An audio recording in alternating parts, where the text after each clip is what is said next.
भावांनो, तुम्हाला जर अशा प्रकारचा व्हिडिओ पाहिजे असेल तर मी जे करतो ते करायला विसरू नका.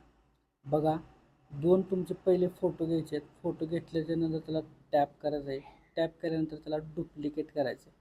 डुप्लिकेट केल्यानंतर त्याला ओव्हरलेमध्ये आणून अशा प्रकारे तो फोटो काय करायचा आहे, पहिल्या फोटोपाशी घेऊन यायचा आहे. जसं की मी करत आहे तसं करायचं आहे.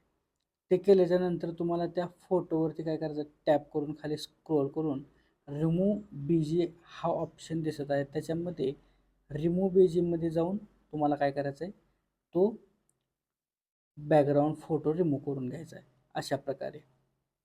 त्याच्यानंतर बघा, थोडं पाठीमागं जाऊन काय करायचं आहे, आपल्याला एक की फ्रेम द्यायचे आहे. की फ्रेम दिल्याच्या नंतर बघा, अशा प्रकारे तुम्हाला की फ्रेम देऊन पुढं काय करायचं आहे, तो फोटो खाली घेऊन जायचा आहे. खाली गेल्याच्या नंतर आपोआपच तिथं काय होते, एक फ्री फ्रेम बसते. तर त्या ग्राफमध्ये जाऊन की फ्रेमच्या शेजारी एक ग्राफ दिसत आहे. त्या ग्राफमध्ये जाऊन तुम्हाला अशा प्रकारे ग्राफ निवडायचा आहे आणि असा आपला हा व्हिडिओ आता तयार आहे. तर भावांनो, तुम्हाला हा व्हिडिओ कसा वाटला नक्की आम्हाला कमेंट करून सांगा.